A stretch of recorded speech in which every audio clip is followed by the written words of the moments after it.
I asked my husband for a divorce, hoping it would shake him awake, but he just smiled and went back to his video games. I thought asking Marcus for a divorce would finally open his eyes. That feeling he was about to lose me would make him react, that he'd be like he used to be, that he'd beg me not to leave.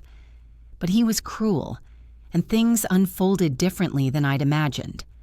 Marcus and I had been married for 3 years. Fortunately, we had no children. In the beginning, everything was perfect. He was attentive, accommodating, and always willing to do whatever I asked. If I wanted to go somewhere, we went. If I said I didn't like certain clothes on him, he'd stop wearing them. If I asked him to spend more time with me, he'd cancel whatever he had planned. Sometimes I didn't even need to speak. If I looked at something with interest, he'd notice and buy it for me. If he saw me quiet, he'd ask what was wrong. He anticipated everything and did it without complaint. I knew he was somewhat submissive, but it didn't bother me. I liked being with someone who prioritized me, and for a long time it worked. But gradually I began to notice that I was making all the decisions, and sometimes I felt he no longer had a will of his own, that he just went with the flow in everything. Maybe I should have told him sooner, but then everything changed. Marcus started acting strange, distant, cold. He wasn't aggressive or moody, just absent. If I said something to him, he'd respond without interest. If I asked him to do something, he'd say yes, but then forget. He didn't pay attention anymore. He didn't ask how I felt. He didn't notice if I'd dressed up or not. He no longer followed my lead, and when I complained about it, he simply said he was tired or had other things on his mind. That's what hurt me most, because I was used to him revolving around me, being attentive, doing what I needed. And now, suddenly, it was as if he didn't care. The small gestures ended, the conversations too. I'd talk to him and he'd listen, but he wouldn't engage deeply anymore. If I asked him to go out, he'd say yes, but without enthusiasm. If I asked him to come shopping with me, he'd come but stare at his phone the whole time. He wasn't the same anymore. I'll admit I was desperate.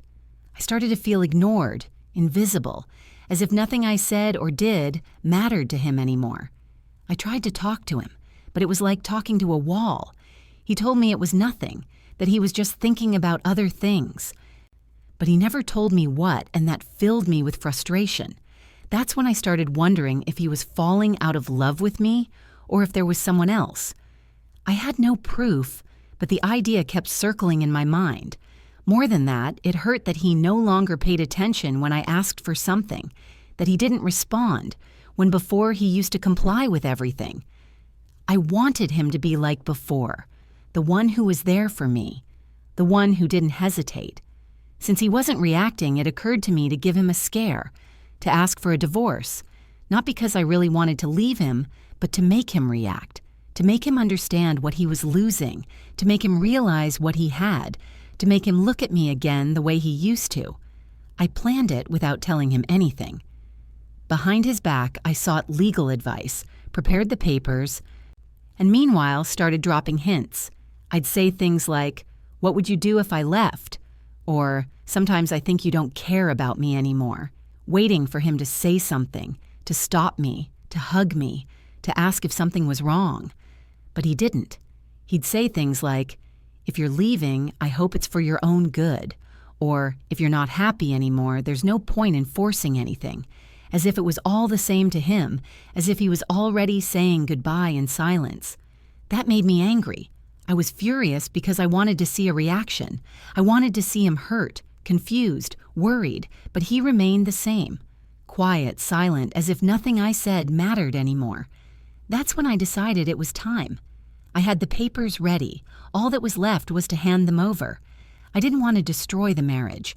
I just wanted him to open his eyes, to see that he was losing me. About 3 weeks passed since I'd started the process, and finally the lawyer told me the papers were ready.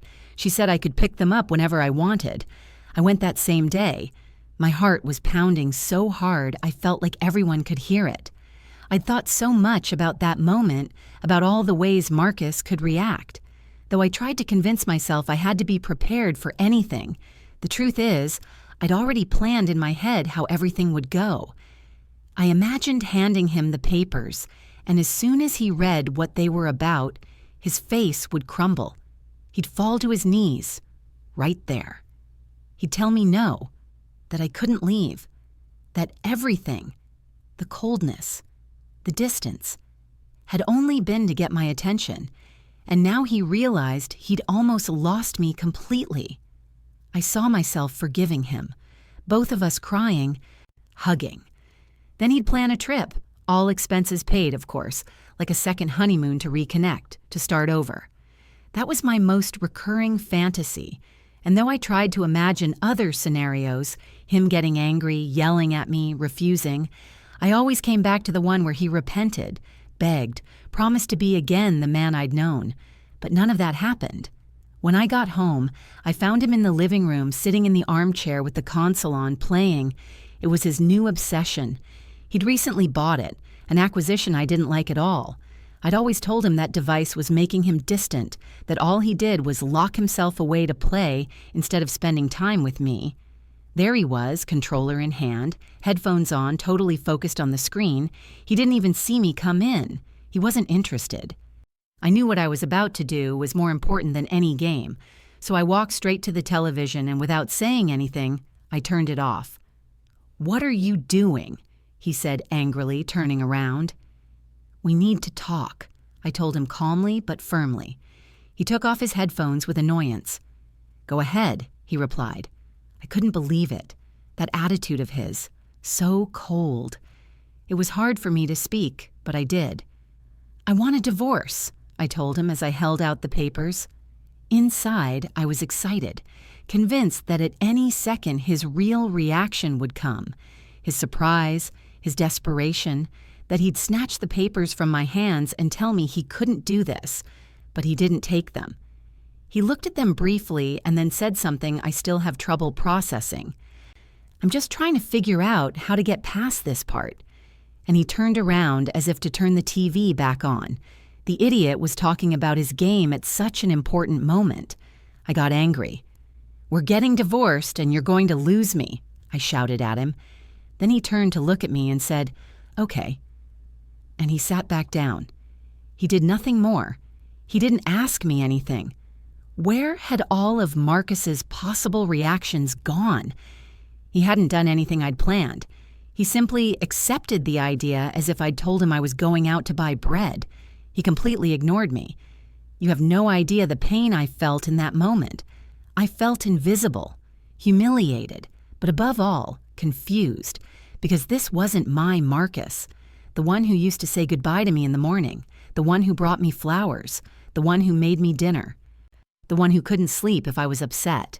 This man who looked at me with indifference was someone else. I didn't understand. I didn't know what had happened, and the worst part was that he didn't even seem to care. I spent days crying, waiting for him to come looking for me, to tell me it had all been a bad reaction, that he wanted us to talk, that he wanted to fix things. But he didn't. He kept his routine as if nothing had happened. He'd wake up, make breakfast, play his games, go to sleep. Nothing. He didn't talk to me, didn't look at me, didn't even ask me how I was. It was as if I didn't exist. I started to think maybe I'd been wrong, that maybe the divorce was what he really wanted and I'd just given him the perfect excuse. But I couldn't accept it. I couldn't accept that after everything we'd been through, after everything I'd done for him, he'd just let me go without a fight. So I decided to look for answers. One afternoon while he was in the shower, I took his phone. I knew his password. He'd never hidden it from me. I opened his messages, his emails, his social media, searching for something, anything that would explain his change, and I found it. There were conversations with someone named Vivian, not many, but enough. Flirty messages, inside jokes, photos, nothing explicit, but enough to understand there was something there. My heart broke. It wasn't that he'd stopped loving me, it was that he'd found someone else. Everything made sense. The distance, the coldness, the indifference. He'd already checked out of the marriage. He was just waiting for me to end it so he wouldn't have to be the villain. I felt stupid, used, betrayed. I'd been agonizing over his lack of reaction while he was probably relieved I'd asked for the divorce. I confronted him that same day. I told him I knew, that I'd seen the messages, that I knew about Vivian. And you know what he said? Nothing. Absolutely nothing. He just looked at me and nodded. "Okay," he said. Just that. "Okay." As if I'd told him dinner was ready. I couldn't take it anymore. I grabbed the papers, signed them, and left the house. I went to stay with a friend for a few days while I processed everything. I felt destroyed, not just because of the betrayal, but because of how easily he'd let me go, because of how little I'd apparently meant to him. I thought I'd been important, that I'd been the center of his world, that without me he'd be lost, but no, he was fine. Better than fine, actually. He was free. The weeks that followed were chaos. I tried to move on, to rebuild my life, but I couldn't stop thinking about him, about what had gone wrong, about when exactly he'd stopped loving me.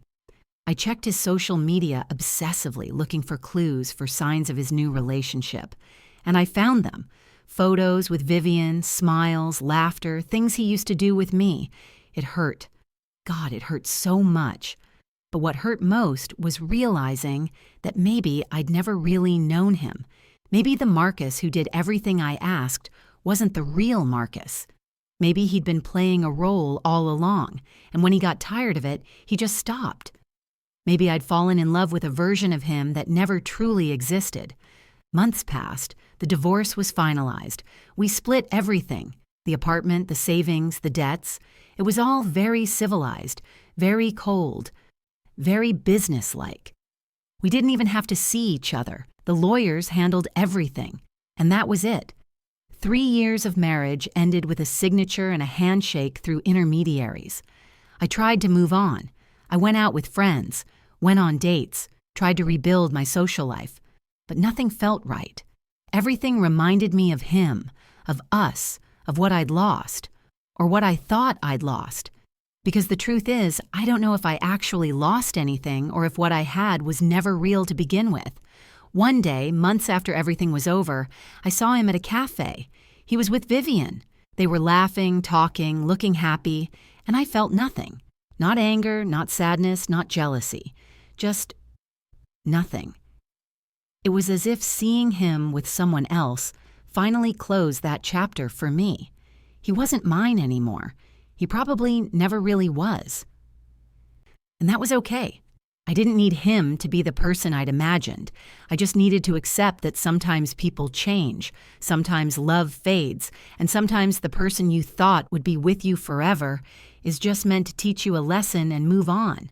Marcus taught me that I can't control everything, that I can't force someone to love me the way I want to be loved, that relationships require two people who actually want to be there, not just one who demands and another who complies.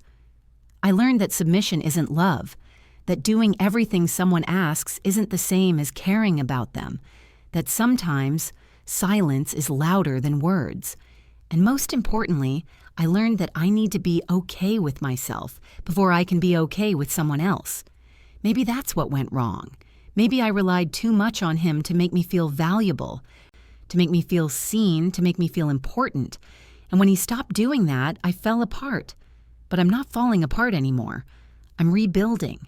Slowly, carefully, but surely.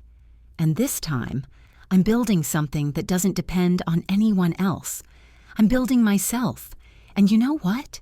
It feels good. It feels right. It feels like maybe, just maybe, the divorce wasn't the worst thing that could have happened to me. Maybe it was exactly what I needed to finally grow up and figure out who I am when I'm not trying to be what someone else wants me to be. So thank you, Marcus. Thank you for being cold. Thank you for being distant. Thank you for letting me go. Because in doing so, you gave me something I'd never given myself, permission to be free. But here's the twist. While I was writing this, while I was pouring my heart out into this post, thinking I was finally getting closure, something interesting happened. I got a message from an unknown number. At first, I thought it was spam, but then I read it. It was from Marcus, not from his phone, but from a new number. And the message said, "I know you've been checking my social media. I know you're still thinking about me. And I want you to know something. Everything you saw, everything you think you know, isn't the whole truth. If you want to understand what really happened, call me." I stared at that message for a long time. Part of me wanted to delete it, to block the number, to pretend I'd never seen it. But another part of me, the part that still had questions, that still wanted answers, couldn't let it go. So I called, and what he told me changed everything. He told me he knew about the divorce papers weeks before I handed them to him. He'd seen the emails, the conversations with my lawyer. He knew I was planning to blindside him, to manipulate him into reacting. And instead of confronting me, instead of calling me out, he decided to beat me at my own game. He said he started acting distant on purpose, to see how I'd react, to see if I'd actually talk to him or if I'd just keep trying to control him. And when I chose manipulation over communication, when I chose to play games instead of being honest, he knew the marriage was over. Not because he stopped loving me, but because he realized I'd never truly loved him. I'd loved the idea of him, the version of him that did everything I wanted, but I'd never loved the real him, the person with his own thoughts, his own desires, his own needs. And Vivian? She wasn't his girlfriend. She was his therapist. The messages I'd seen were about his sessions, about working through the emotional manipulation he'd been experiencing, about learning to set boundaries and recognize when someone was using him. The photos I'd seen on social media, they were from a group therapy session, a support group for people recovering from emotionally abusive relationships. He said he didn't tell me because he knew I wouldn't believe him, that I'd find a way to twist it to make myself the victim. And he was right. Because even now, hearing all of this, part of me wants to call him a liar, to say he's making it all up to hurt me. But deep down, I know he's telling the truth. Because when I think back on our relationship, really think about it, I can see the patterns. I can see how I controlled him, how I manipulated him, how I made everything about me and never considered what he needed or wanted. I can see how I treated him like an accessory to my life rather than a partner in it. And the worst part? I did it all in the name of love. I convinced myself that my behavior was justified because I cared about him, because I wanted the best for us. But it wasn't love. It was possession. It was ego. It was fear. Fear that if I wasn't in control, if I wasn't the center of his world, he'd leave. And ironically, that fear is exactly what drove him away. He said he didn't hate me, that he understood I probably didn't even realize what I was doing, that emotional manipulation often comes from people who were manipulated themselves. He said he hoped I'd get help, that I'd work on myself, that I'd learn to have healthier relationships in the future. And then he said goodbye. Not with anger, not with bitterness, but with genuine compassion. And that's when I finally broke down. Not because he was leaving, not because I'd lost him, but because for the first time, I saw myself clearly. I saw what I'd become, what I'd done, who I'd been, and I didn't like it. So now I'm here, sharing this story not as a cautionary tale about distant husbands or failed marriages, but as a confession that I was wrong, that I hurt someone who loved me, that I destroyed something beautiful because I was too scared to let it be real. And if there's anyone out there reading this who sees themselves in my story, who recognizes these patterns in their own relationships, please learn from my mistakes. Talk to your partner. Be honest. Be vulnerable. Let them be themselves. Because control isn't love. Possession isn't love. Manipulation isn't love. Love is trust. Love is respect. Love is letting someone be who they are and choosing to be with them anyway. Marcus deserved better than what I gave him, and somewhere out there, when I'm ready, when I've done the work on myself, maybe I'll find someone who I can truly love, not control. But until then, I'm alone. And for the first time in my life, I think that's exactly where I need to be. Now, what you just read was my side of the story, but as they say, there are always two sides to every story. So let me tell you what really happened from my perspective, because the version my ex-wife posted online was, shall we say, incomplete. My name is Marcus, and yes, I'm the supposedly cold, indifferent husband who played video games while his marriage fell apart. But that's not quite how it went down. Let me start from the beginning. When I met Elena, I was genuinely in love. She was confident, knew what she wanted, and I found that attractive. I'd always been more laid back, someone who went with the flow, and she was the opposite. She had plans, goals, opinions about everything. At first, it felt complimentary. She'd make decisions, I'd support them. She'd say what she wanted. I'd make it happen. It worked, or at least, I thought it did. But over time, something shifted. Her preferences became demands. Her opinions became rules. Her requests became expectations. And anytime I expressed a different view or wanted something for myself, she'd get upset. Not obviously angry, but disappointed in this way that made me feel guilty for even having my own thoughts. She'd say things like, "I thought you loved me," or, "If you really cared, you'd do this for me." And like an idiot, I believed her. I thought that's what love was supposed to be: sacrifice, compromise, putting your partner first. So I did. I gave up my hobbies. I stopped seeing certain friends. I changed how I dressed, how I spent my time, how I thought about things. I became whatever version of myself she wanted that day. And for a while, she was happy. But I wasn't. I was exhausted. I was empty. I felt like I'd disappeared, like Marcus the person had been replaced by Marcus the husband, and those were two completely different people.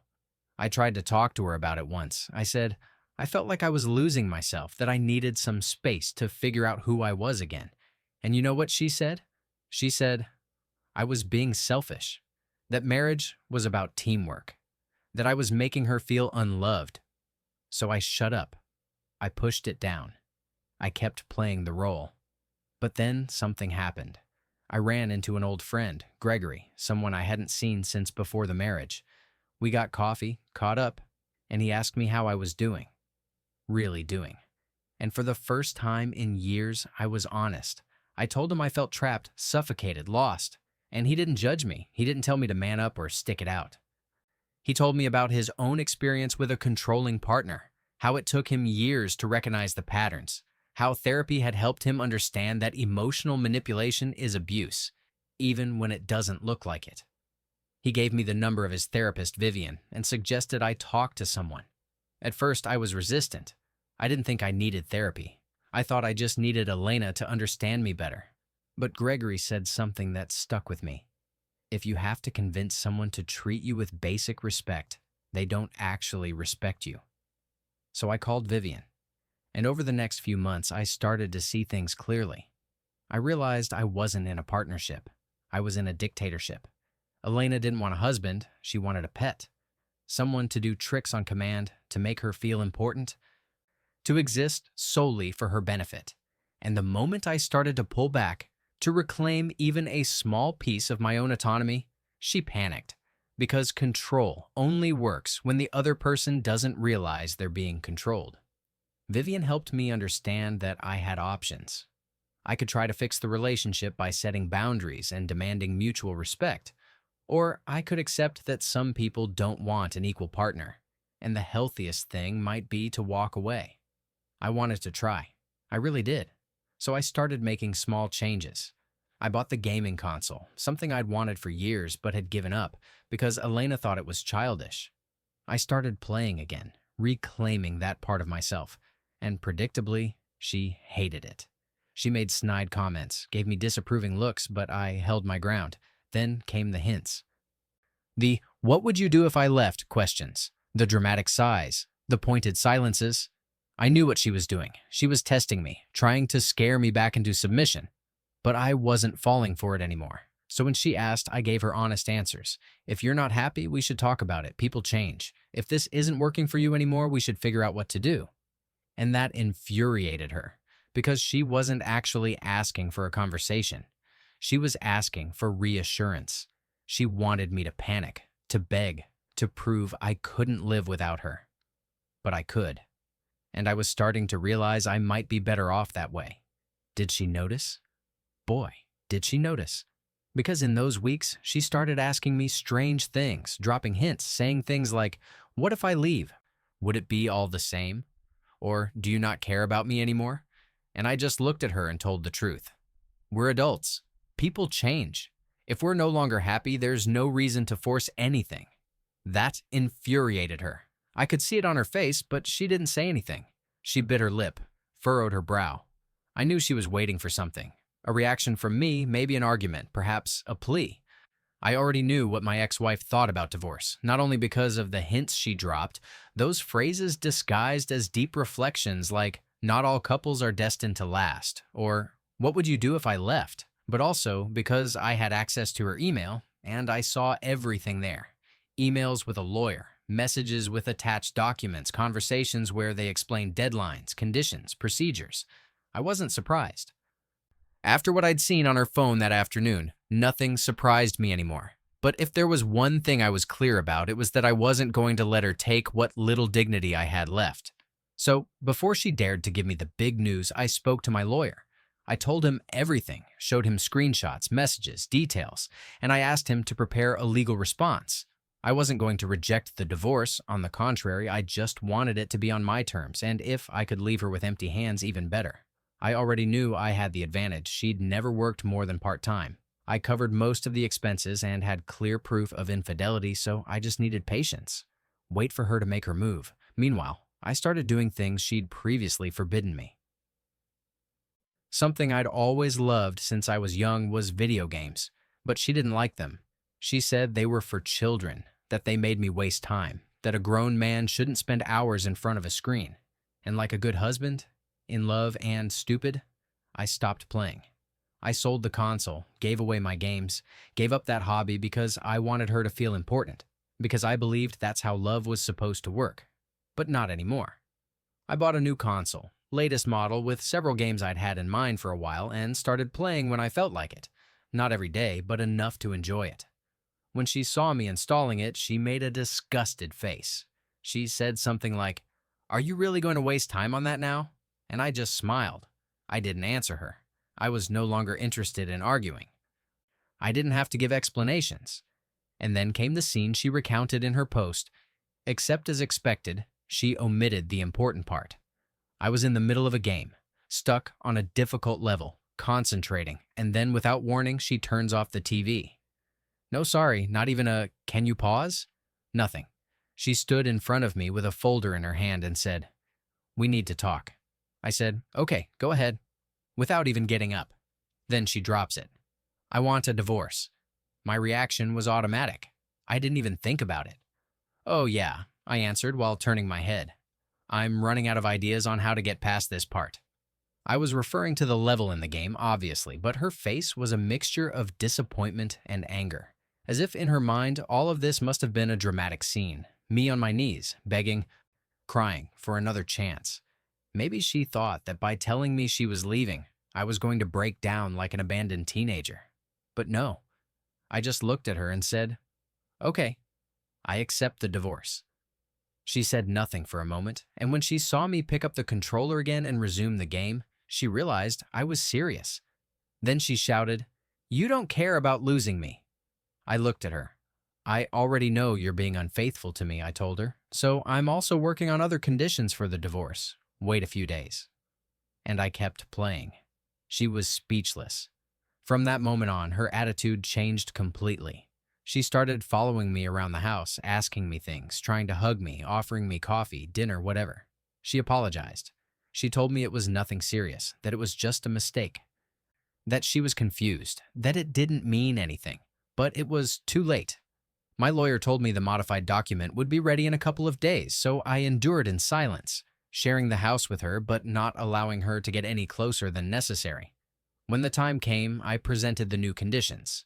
Basically, zero for her. Nothing. No compensation, no benefits, just a clean divorce. She read it and was offended. "How can you do this to me?" she shouted. "I thought we could end this well." I answered her calmly. "Then don't deceive me and then try to make me look insensitive. No thanks." "I'm not signing this," she said. Then I looked at her calmly. I remind you that I generally pay for everything. I can keep fighting. I have resources. But you? Where are you going to get the money for a long trial? How long do you think it'll take you to fight me on this? How long will it take? How much will it wear you down? She remained silent. I'm not doing this to hurt you, I told her. I'm not doing it for me. I just want a divorce. Nothing more. She thought about it for a couple of days. She tried to talk to her lawyer, and in the end, she agreed. She signed, but with one condition, that I wouldn't talk about the subject with anyone, that I wouldn't divulge what had happened. That was part of the clause. She wanted to hide her infidelity, to say we were getting divorced because of irreconcilable differences, and I accepted. Don't get me wrong. It wasn't important to protect her image, I was clear. All I wanted was to close the chapter and move on with my life. Besides, I had a plan, but everything in due time. The day she left, she paused at the door. She looked at me as if expecting something, as if she thought at the last second I was going to repent, that I'd run after her, that I'd hug her, that I'd cry. But you don't know what she told me. I got tired of you always agreeing to everything. My lover was wilder, more determined, and I like that. I didn't answer. You have nothing to say? I shook my head, and she left. After that, she didn't stop looking for me, asking me to start from scratch, saying she'd learned her lesson and that from now on, she'd be the one to pamper me. But I'd already given her the opportunity to prove it. I yelled at her to stop looking for me. I was sick of seeing her. And yes, thanks to her post, I discovered she's spying on me, that she still wants to know what I'm up to, that she still won't let me go. So I filed a restraining order, just in case. It never hurts. Since the signing of the divorce, several weeks have passed. And if you thought I was going to stand idly by, you're wrong. I spoke to my lawyer recently to confirm whether the time to appeal the conditions had already passed. He told me yes, the document is final. My lawyer knew my plans and told me there would no longer be any consequences for what I was about to do. So I sent some photos of her infidelity to mutual friends. Not many, just enough for the truth to spread. You know how gossip works. It flies like gunpowder. She wanted to leave looking like the victim, like the ignored wife. But the truth always comes out. And well, if you're reading this, my dear, I also know how to spy. And before I finish, a shout out to my therapist, Vivian. You're amazing. Thank you, my friend.